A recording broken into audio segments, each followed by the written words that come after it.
On August 4th, 1892, two brutal murders shocked the town of Fall River, Massachusetts. And for more than a century, the name Lizzie Borden has lingered in our collective imagination. Her story is an enduring mystery that continues to haunt us today. In this video, we'll explore that mystery through the lens of astrology. We'll look at Lizzie Borden's birth chart, her astrocartography, and the transits surrounding the murders and her trial. We're not here to prove what happened inside that house. Astrology isn't evidence, and it can't establish guilt or innocence. But it will show us the dark themes running through her chart and the inner conflicts that shaped her. I've been fascinated by this case for years. When I opened Lizzie's chart, I was stunned. The astrology, especially the transits on the day of the murders, was so precise and uncanny, I couldn't believe it. If you're drawn to history, true crime, and astrology, you're gonna want to stay with me to see what the stars reveal about Lizzie Borden and why her name has never been forgotten. I'm Dahlia Jane. I'm a professional astrologer and astrocartographer. My work is about uncovering the patterns, myths, and shadows that shape our lives. Today, we're turning that lens toward Lizzie Borden. I'm not going to recap all the events leading up to the horrific morning, August 4th, 1892, and the endless debates about what Lizzie did or didn't do that persist until this day. This video is about her astrology, but I will give you a brief introduction to her story, and I encourage you to do your own research about the case. Lizzie Borden was born in 1860 in Fall River, Massachusetts. By all accounts, she lived a respectable life. She was unmarried, and she lived at home with her father, Andrew, her stepmother, Abby, and her older sister, Emma. She was active in her church and community. Outwardly, she looked like a model of virtue. But at home, there were growing tensions between the Borden sisters and their stepmother. And the sisters were resentful. Their father wouldn't move the family to the more fashionable area of Fall River into a house with more modern amenities, such as indoor plumbing. But as far as everybody knew, the Bordens were a wholesome American family. But on the morning of August 4th, 1892, everything changed. Andrew Borden was found dead in the downstairs sitting room. He had been butchered in a rage, struck at least 10 times with a hatchet. Not too long after that, Abby's body was discovered upstairs. She'd been killed in the same brutal way. No sign of forced entry to the house. No witnesses had seen anyone else around. Lizzie and their live-in maid were the only people home at the time. Suspicion turned to Lizzie almost immediately. Under questioning, her story kept changing, and none of the versions made a whole lot of sense.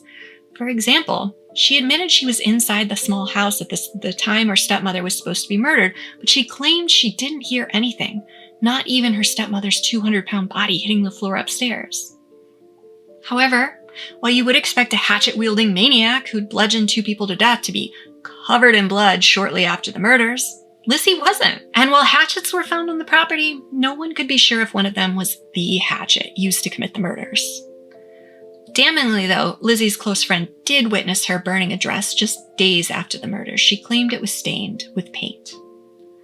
So the police quickly determined Abby was killed before her husband, which means the Borden sisters inherited all of their father's fortune. And when Lizzie was arrested and put on trial, she used some of that money to hire 2 prominent defense attorneys. After she was found not guilty of the murders, Lizzie lived the rest of her life in Fall River. She finally moved to the fashionable neighborhood she'd long wanted to be a part of. But her reputation never recovered, and the murders remain unresolved. To this day, Lizzie has both staunch defenders and people convinced she got away with murder most foul. Her name has become a legend, immortalized in rhyme, films, and endless retellings. But who was she really? She left no diary. Little record of her private life survives. What we do have are newspaper articles, trial transcripts, the memories of those who knew her, and her birth time. And with that birth time, we can open the map of her soul, her natal chart. Now, I won't be analyzing every detail here. When I meet with clients, we spend 90 minutes diving into their charts, and even then, we can't cover everything. But I will highlight the placements that I think give us the clearest picture of Lizzie Borden. Many of you are probably familiar with the basics of astrology, but if you're not, I will do my best to try to walk you through what you're looking at. If you're overwhelmed, just know there are tons of free resources online that can give you the ins and outs of reading birth charts. I also want to say, birth charts need to be taken as a whole. Every birth chart is different.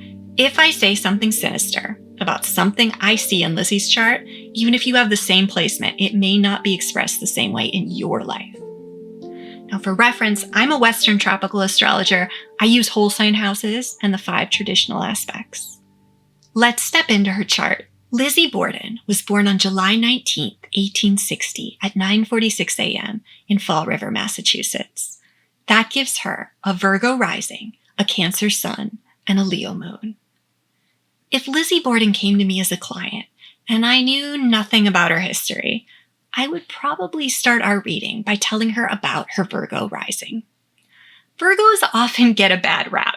People with strong Virgo placements are frequently seen as hypercritical, nitpicky perfectionists. They can come across as cold, reserved, and emotionally distant. But beneath that reputation is something deeper. Virgos are here to heal. They notice things others miss, and they fix what's broken. In the process of trying to make everything better, they sometimes push other people and even themselves too far. The rising sign is how we meet the world. It's how we project our identity and how we're seen by others. So it's the energy people feel before they even know you. And with Virgo rising, we would expect Lizzie to come across as meticulous, proper, maybe even virtuous. Now, Lizzie also has her sun sign in Cancer with Venus, and they're in her 11th house. The sun sign, it's where we shine. Venus is what we love and value.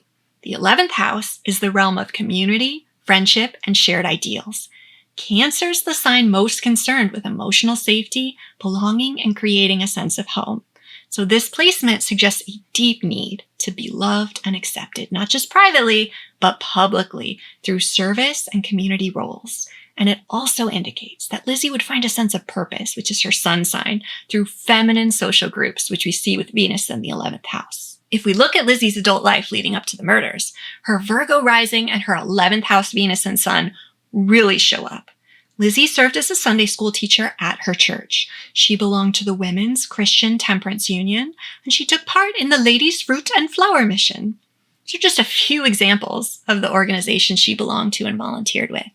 Like many well-off women of this period who were not given opportunities to work professionally outside the home, Lizzie lived a life carefully cultivated to be above reproach.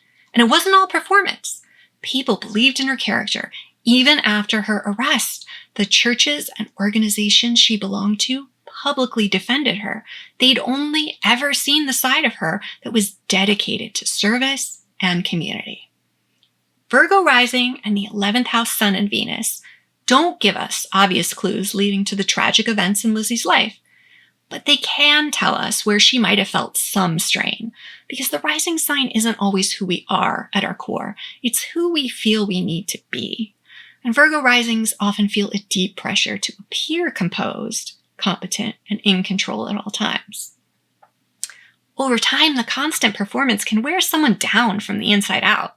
Even if the image never cracks publicly, that doesn't mean there's inner peace. And when that much pressure builds behind a tightly controlled exterior, the impact may be hidden, but it's still there. And although her 11th house Sun and Venus suggest that Lizzie shines in community service, her Venus is retrograde, and that slightly complicates things. This placement can often show someone who gives love freely, yet struggles to feel it returned or to believe they deserve it. For Lizzie, whose early life was marked by loss and restriction, this may have looked like a need to shine as a beacon of virtue in her community, while quietly she carried a fear that she never truly belonged. Now, Lizzie's Virgo rising doesn't just show up in her volunteer work. It also shows up in the aftermath of the murders. When she was questioned just hours after her father and stepmother were killed, both the police and the press remarked on how unsettlingly calm she was. She came across as cold and unfeeling. In an interview with the New York Recorder, Lizzie addressed it directly. "They say I don't show any grief. Certainly I don't in public. I never did reveal my feelings, and I cannot change my nature now." This lack of emotion became a major problem for her, not because it proved anything, but because it violated the expectations around how a proper woman should behave. But imagine if your whole identity was built around keeping it together. maybe you wouldn't know how to act differently, even in the middle of a nightmare. Of course, there's a more cynical take too. If you've spent your life mastering control, maybe you could maintain it, even in the face of guilt. Virgo's an earth sign. Earth signs express themselves in the material world through what can be seen, touched, and physically manipulated. So for Virgo risings, the need to stay composed, it doesn't stop at emotion. It also extends to physical presentation. That means clothing, grooming, posture, and hygiene. They all become part of the performance. And just minutes after her father's murder, nobody saw any blood on Lizzie. She appeared tidy and put together. To this day, that's the main argument for her innocence. It would have been hard for Lizzie to get cleaned up so quickly, especially with the limited running water in the Borden house. Now, I'm not saying this would ever hold up in court, but I would like to point out, if anyone could pull herself together in a flash before facing other people, it would be a Virgo rising. Before we start exploring more of the chart, I have a strange synchronicity for you. Christina Ricci, who played Lizzie in a popular fictionalized 2014 TV series, also has a Virgo rising. Isn't that a little creepy? She wasn't just acting. She was embodying that same cool, controlled exterior. We're going to start looking at Lizzie's other planets soon, but let's zoom out a little and look at the rest of the first quadrant of her chart. Lizzie's ascendant is in her first house, but there are no other placements in the first 3 houses. Her 4th house is also empty aside from her IC. Now, it's totally normal to have empty houses in a birth chart. That doesn't mean those areas of life are empty, but it can mean they're less central to your sense of identity. The 1st, 2nd, and 3rd houses deal with how we form a sense of self. It's what we value, how we think, and how we communicate. And the 4th house deals with how we experience emotional safety and home. So when this part of the chart is empty, it can suggest someone who's shaped more by external expectations than by personal discovery or emotional exploration. We've got 4 empty houses here. So where are all Lizzie's planets? Well, 5 of them are in her 12th house, and that's what we'll look at next. We've got a lot to unpack here. We found her south node, Jupiter, the moon, Mercury, and Saturn. They're all gathering in her 12th house like shadows in the same room. The 12th house isn't just important because it's so crowded. It's also important because it's where her chart ruler lives. That brings us back to our Virgo rising, because your rising sign determines your chart ruler. This is the planet whose influence is felt throughout the chart. And for Lizzie, that planet is Mercury. And here we find Mercury buried deep in her 12th house. I say buried because the 12th house is one of the most complex and mysterious areas of the birth chart. It rules the subconscious, hidden fears and hidden enemies, isolation and exile, and the thin veil between reality and dreams, and life and death. Astrologers refer to it as the house of self-undoing, and it is closely tied to mental health. The 12th house can be a source of quiet power, spiritual insight, and deep inner resilience. But it can also be where things are kept private, repressed, or unspoken. Like everything in astrology, this operates on a spectrum. A packed 12th house, like Lizzie's, it can belong to someone who's deeply intuitive, who heals through solitude, lives by an inner moral code, or serves as a spiritual guide for others. We do know Lizzie was active in her church. But we know almost nothing about her personal spiritual beliefs, her relationship with God, or her inner world, and we know even less about her mental health. With 5 planets here, including her chart ruler, there's just no question that 12th house themes were central to her life. And given what we do know, her guarded demeanor, her controlling father, her tense relationship with her stepmother, it's hard to look at these placements without seeing the recurring themes: silence, secrecy, and unmet emotional needs. So stay with me, because this is where things start to get much darker. For one thing, we see strong evidence in Lizzie's 12th house that she may have felt silenced and repressed. Now, I know women in this period had fewer rights and opportunities to be heard, but this birth chart shows this would have been a deeply personal struggle for Lizzie and not just a social limitation. As her chart ruler, Mercury tells us how she approaches life. It's how she thinks, communicates, and even what she values. Mercury wants to speak, connect, and make sense of the world, but Lizzie's Mercury is in Leo, and it's buried deep in that 12th house. That creates real tension because Leo is the sign of drama, courage, and heart. It craves recognition and public validation. Mercury in Leo wants to speak boldly and be heard, but in the 12th house, there's just no safe or direct way for that voice to emerge. For Lizzie, this likely meant she was deeply private. She may have struggled to express vulnerability or even to admit to emotions like anger, sadness, or fear. She may also have been haunted by inner struggles that she lacked the language or the freedom to express. This becomes even more striking when we see that Mercury is conjunct Saturn. They're just 3 degrees apart.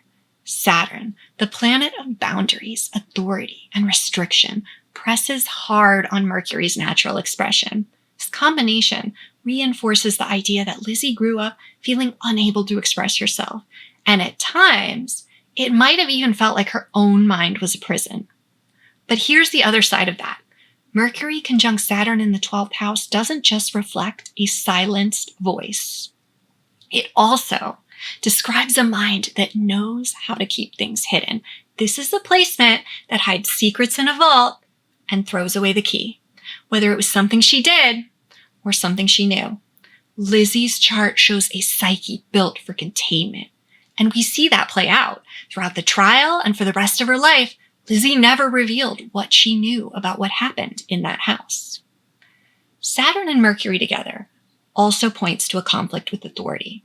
In traditional astrology, Saturn often reflects the relationship with the father. And here, with Saturn and Mercury so tightly bound in the 12th house, we get a potent image.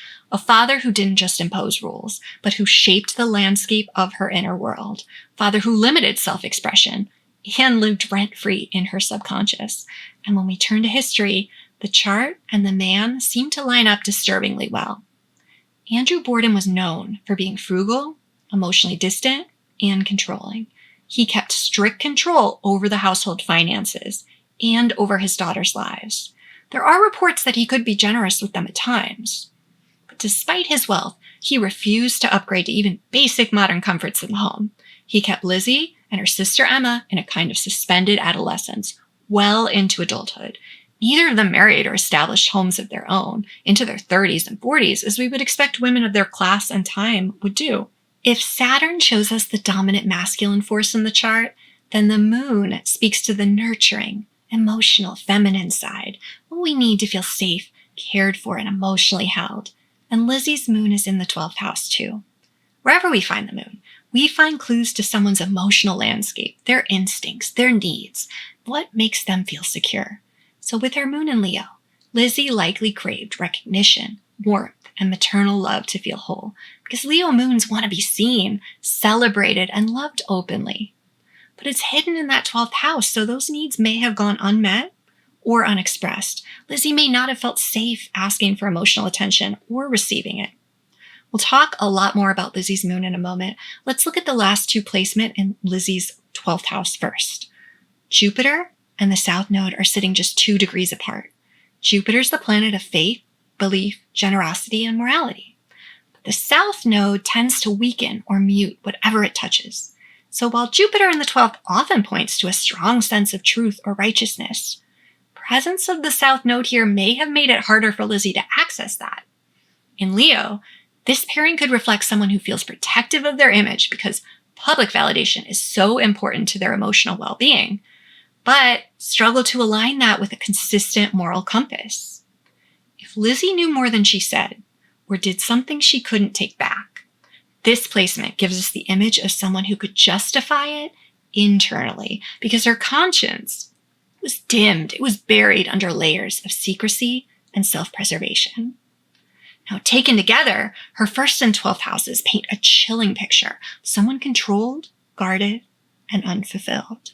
Before we leave the 12th house, we need to look at how the planets here are interacting with other parts of the chart, because when I first opened Lizzie's chart, one thing jumped out at me immediately, even before I noticed her rising sign or her sun. This is what I saw. Lizzie has a Moon-Pluto square. In astrology, a square is a tense 90-degree angle. It's between 2 planets, and it creates friction, challenge, or internal conflict. Lizzie's moon, it's at 10 degrees of Leo. It's tucked away in that 12th house. And her Pluto's just 1 degree away from exact. It's at 9 degrees of Taurus in her 9th house. This aspect speaks volumes. Moon-Pluto square almost always points to emotional intensity that's hard to express. It can reflect deep fears of being betrayed, abandoned, or completely undone if you ever let your guard down. And it often points to early trauma, particularly around the mother or primary caretakers. This is an aspect that speaks to transformation through emotional crisis. Doesn't always show what happened, but it tells us something did and that it went deep. The parallels to Lizzie's life are chilling. 12th house moon often reflects a mother who was lost, distant, or emotionally unreachable, and Lizzie's biological mother died when she was just 2.5 years old. Her moon in Leo in the 12th house, it speaks to the early grief of that loss and a lifelong yearning for warmth, validation, and maternal love that may have gone unmet. Astrology, the moon doesn't only represent the birth mother. Really, it can speak to any significant maternal caretaker. And in Lizzie's life, that included not just her late mother, but also her sister Emma, who stepped in to fill the void after their mother died, and her stepmother Abby, whose arrival complicated the picture. Emma mistrusted Abby. She believed she was a gold digger, and she saw her as a threat to the sisters' inheritance. That tension, brewing quietly inside the home, was part of Lizzie's emotional environment from an early age.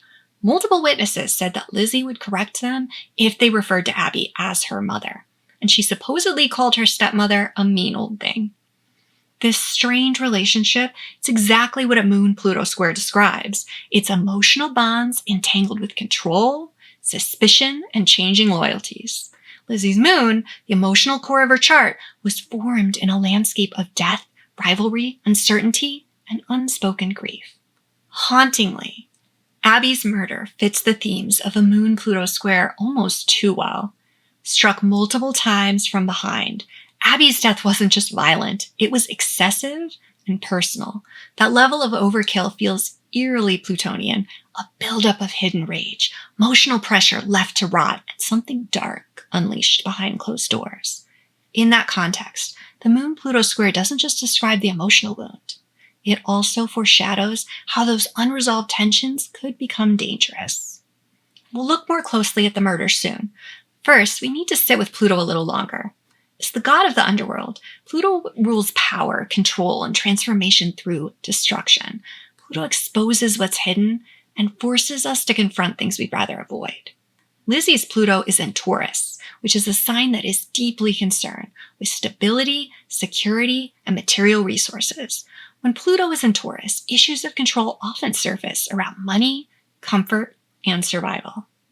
Her moon in Leo squaring this Pluto, it suggests a powerful inner conflict. For Lizzie, love and emotional openness may have felt like a risk she couldn't afford to take. Vulnerability wasn't just uncomfortable. It may have felt like a threat to her very foundation. And remember, in her world, that foundation included the family home and the inheritance she and Emma worked to protect. Pluto in the 9th house also suggests a deep tension between Lizzie's inner truth and the moral frameworks around her, because the 9th, it's where we form our beliefs. But with Pluto here, those beliefs get shaped by power struggles, secrecy, and survival. So for Lizzie, this could point to a private moral compass, one that didn't always align with what she was taught, but with what she felt she had to do. This Moon-Pluto square tells us that beneath the Virgo rising mask of respectability, Lizzie was a woman carrying a lot of emotional intensity. Her experience of love, especially feminine and maternal love, was shaped by loss and rivalry. And she was caught between her need for love and her fear of what it might cost her. The Moon-Pluto square is the fault line in her chart, and once you see it, it's hard not to feel that same fault line running through her entire story. Now, across the chart, Mars retrograde in Capricorn sits in her 5th house, and it forms a tense opposition to both her Sun and Venus in Cancer. In Capricorn, Mars craves control and discipline, but when Mars is retrograde, that drive for control can turn inward. It may show up as suppressed anger, slow-burning resentment, or tightly controlled action that explodes when no one's watching. Placed in the 5th house, the house of pleasure, creativity, sexuality, and self-expression, this Mars suggests deep tension around intimacy and joy. There may be a strong desire for connection, but also a fear of losing control if she actually lets herself feel it. This opposition paints a picture of someone caught between longing and self-protection. I could talk about Lizzie Borden's birth chart for a few more hours, believe me, but we have so much more to talk about. Before we move on, I want to leave you with one final placement. Lizzie Borden had Uranus in her 10th house. Uranus, the planet of shock, rupture, and radical change. The 10th house rules public image, legacy, and reputation. So it makes perfect sense that Lizzie is remembered for something that shocked the world. But to this day, Lizzie Borden's story remains suspended between innocence or guilt, myth or truth. It's forever unsettled, divided, and debated. To understand this split, we can look to the sign the 10th house is in, Gemini. Gemini is the sign of duality and contradiction. It's where multiple truths can exist at once. This placement captures that exact tension. Uranus makes her unforgettable. Gemini ensures we never fully knew who she was. But here's what makes it even more significant. Lizzie was a Virgo rising. That means her Mercury is her chart ruler. And Mercury also rules Gemini, the sign on her 10th house. So the planet that governs how she moves through life also governs how the world sees her. Where's Mercury? Remember, it's buried in the 12th house. And that matters because it tells us that the shock that defined her legacy is tied to the part of her chart that hides everything. The same astrological currents that speak to repression, secrecy, and unmet needs woven directly into the story we can't stop telling about her. Isn't that so wild? Despite being hidden away in her 12th house, Lizzie's chart ruler is stamped all over her story. Taken together, this birth chart tells the story of a woman who was outwardly dutiful and composed. That's her Virgo rising. But inwardly, she's conflicted, private, and deeply guarded. That's Mercury in her 12th.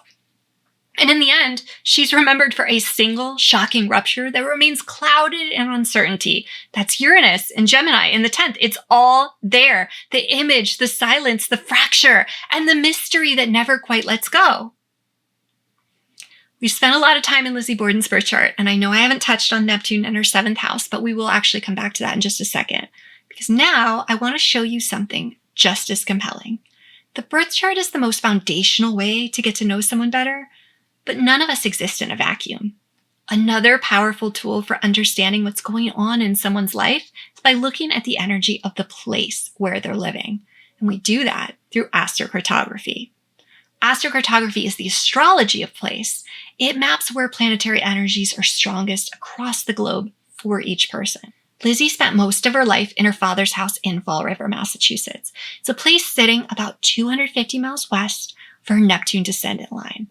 I know that might sound far, but you don't have to live right on top of a line to feel it. The influence of astrocartography lines can extend up to 700 miles, so 250 miles is considered medium strength. And in astrocartography, the descendant line represents how we relate to other people, especially in one-on-one dynamics like partnerships, friendships, and open enemies. Now, living near a Neptune descendant line, it blurs boundaries between truth and perception, especially in relationships. It often creates illusions, projections, or misunderstandings. And under this influence, relationships are rarely straightforward. Neptune sometimes brings spiritual soulmates, but it can also bring deception, confusion, and betrayal. And in Lizzie's case, this placement suggests that her relationships were always filtered through a kind of fog. Now, in Fall River, Neptune's influence was even stronger because Lizzie wasn't just living near a Neptune astrocartography line. She was actually caught between two Neptune Paran lines as well. Paran lines are places where planetary energies intersect and amplify one another. Just to the north of her, Neptune blends with Uranus. This pairing can feel electric, but disorienting. It can represent sudden shocks that are confusing or inexplicable. Then just to the south, Neptune blended with Mars. Neptune-Mars Paran is a place where it can feel like something is building, but it's trapped in fog. Motivation often turns muddy, and rage can dissolve into quicksand. But sometimes, when the dam breaks, it's hard to control. With all of this Neptunian energy surrounding Lizzie and Fall River, it's no wonder we'll never truly know what happened in that house. Lizzie Borden's environment was shaped by energies that obscure the truth. If we go back and look at Neptune in Lizzie's birth chart, we see it's in her 7th house. And not only that, it's also in Pisces. Pisces is the sign Neptune rules. That gives Neptune even more power in her chart. Astrology, when a planet's in its own sign, it expresses itself in the clearest, often the most overwhelming way possible. So this echoes and deepens the themes we saw on Lizzie's astrocartography map. Her closest connections were steeped in Neptune's haze and driven by themes of idealization, disillusionment, confusion, spiritual longing, emotional boundary blurring, and maybe even betrayal. Neptune in the 7th suggests that intimacy for her was rarely straightforward or safe. Neptune obscures whatever it touches. But we can look at the cosmic weather the day the murders happen to gain some clarity, and that's what we're going to do next. Again, not going to talk about every single transit I see. It would take too long, but I am going to give you the highlights. When I tell you that I was blown away when I pulled up this transit chart, it is so interesting. Okay, so here we go. Abby and Andrew Borden's lives were cut savagely short on August 4th, 1892. We don't know the exact times they died, but we can narrow it down within a couple of hours. Police were notified shortly after 11:15 a.m., and when they arrived at the house, Abby's blood had congealed on the guest room floor, but Andrew's blood was still wet in the sitting room. So police at the time estimated that they'd been killed about 90 minutes apart, which would place Abby's time of death around 9:30 a.m. and Andrew's around 11 a.m.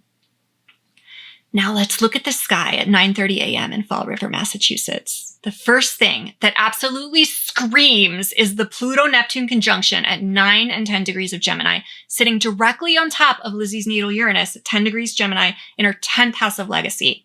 We already talked about Uranus in the 10th house, how it points to a legacy defined by shock, rupture, and public disruption. But on the morning of the murders, Pluto, the planet of power struggles, death, and psychological breakdown, and Neptune, the planet of confusion, illusion, and betrayal, are sitting right on top of that legacy point. All three planets are colliding on the very point of her chart that governs how she would be remembered.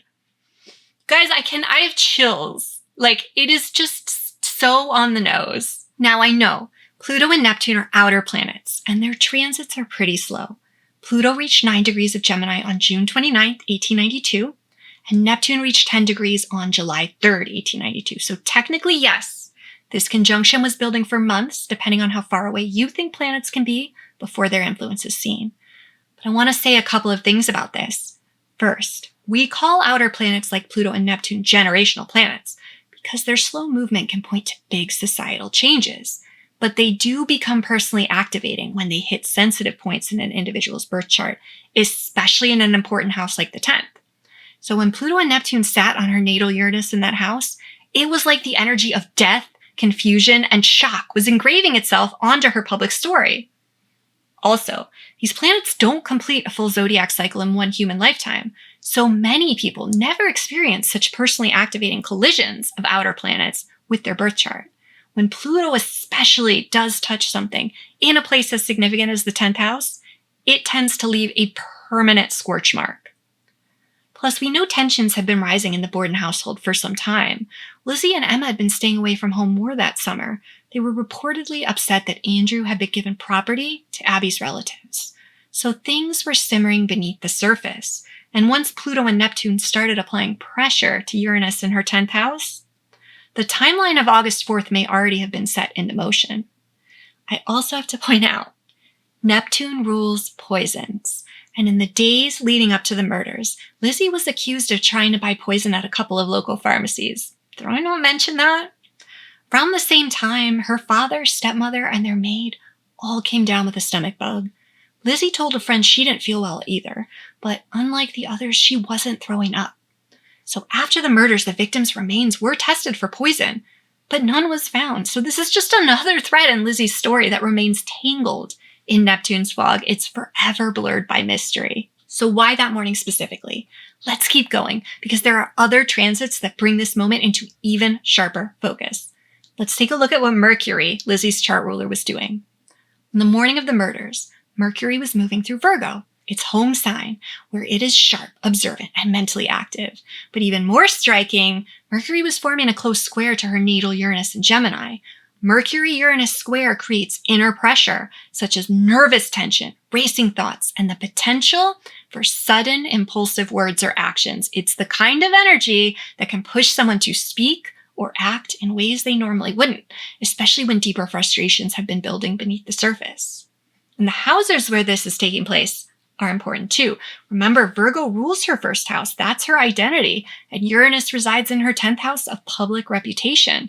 So this square suggests a volatile collision between who she is and how she's seen by the world. Put the Mercury square together with Pluto and Neptune pressing on her Uranus, you have a perfect storm. Intense mental pressure, emotional overload, a buried tension ready to break. Pluto and Neptune may move slowly, but Mercury moves fast. When that square tightened to just 2 degrees, it may very well have been the spark that turned months of buildup into a breaking point.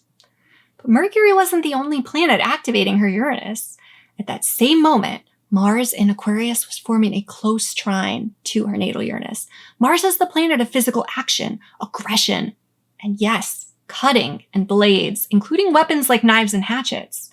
While a trine is usually thought of as a positive, supportive aspect, that's because the energy is thought to flow more easily between planets in a trine. So in this case, it could mean the violent potential of Mars had a clear, unobstructed path to Uranus. So Mars trine Uranus gives a license, astrologically speaking, for violence or rupture to translate into her public story through Uranus. Mars in Aquarius can be cold, calculated.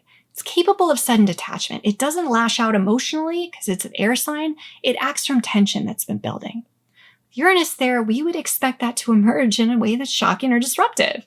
So again, in this moment, you have Mars, violence, Uranus, shock, Pluto, death, Neptune, confusion, Mercury, the mind, the mental realm, they're all tied together, pressing on the axis of Lizzie's identity and public image.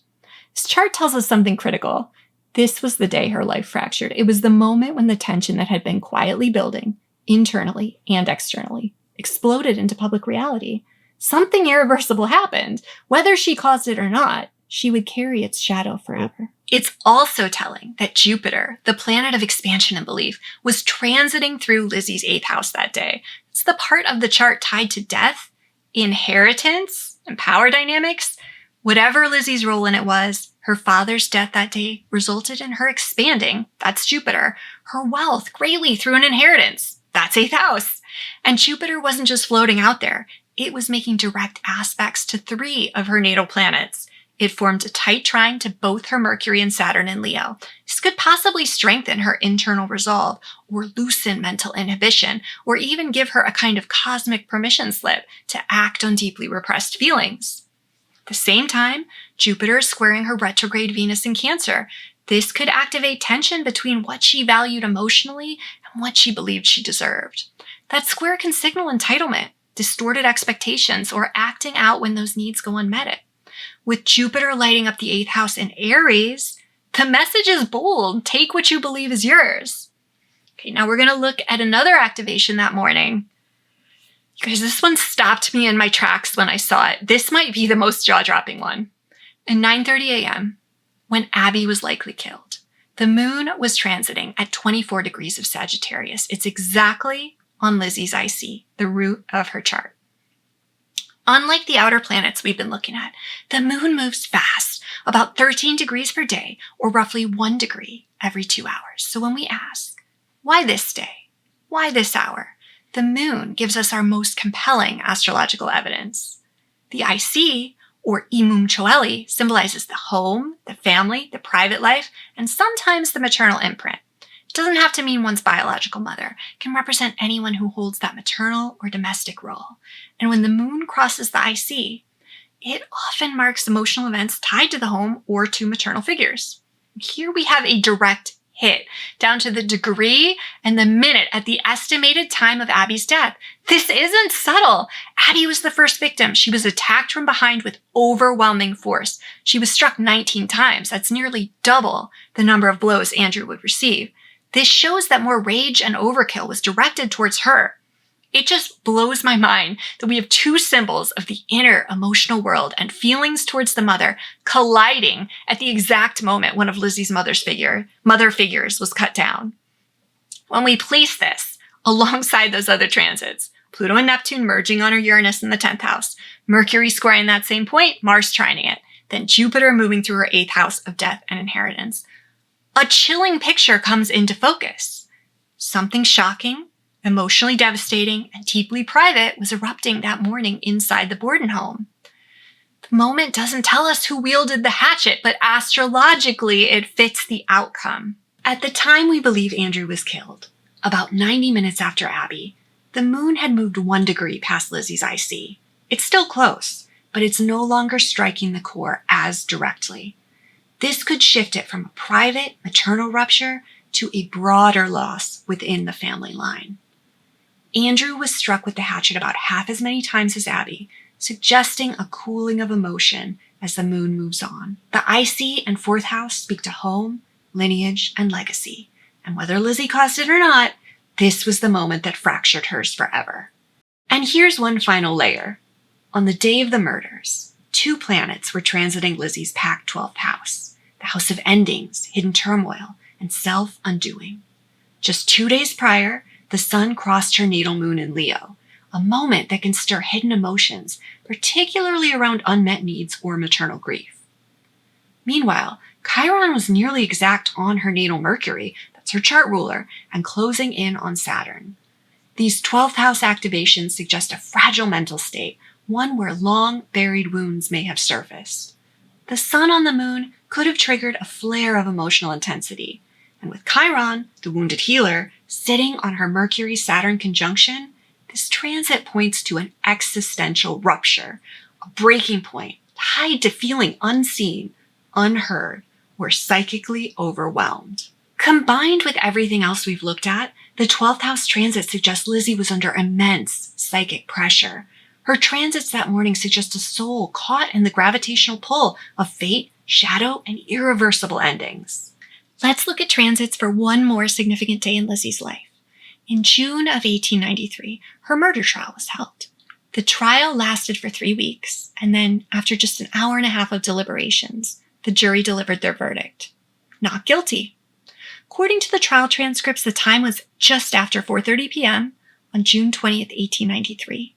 When we look at the transits for that moment, nothing explodes off the chart the way it did the morning of the murders. But that absence is the story.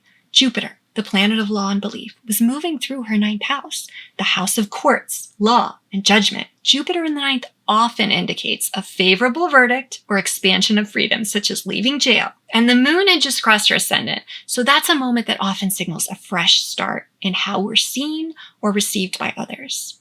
Moon rules Cancer, that's where Lizzie's Sun and Venus live in her 11th house, the realm of peers, public roles, community belonging.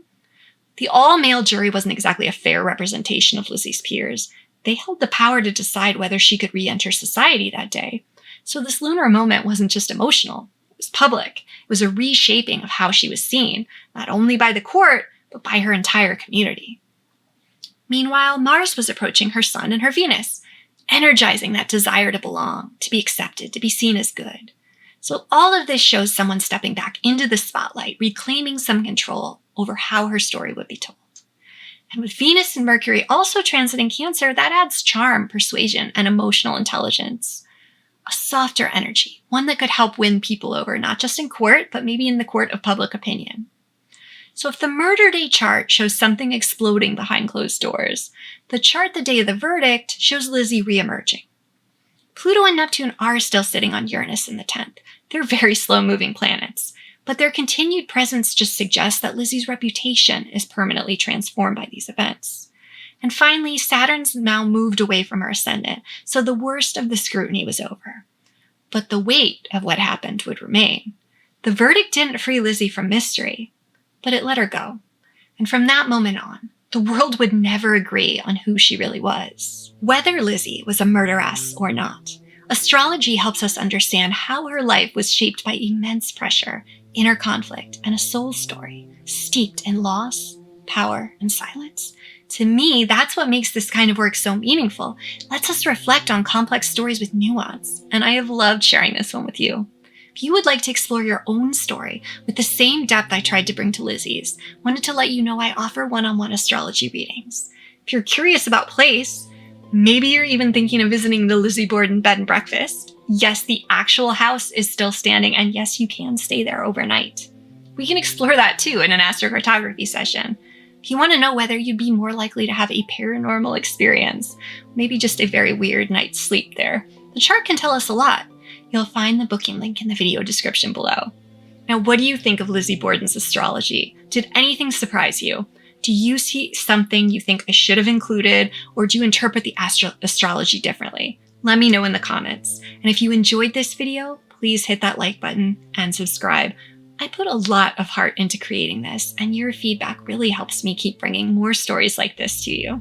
Be well and be witchcrafting.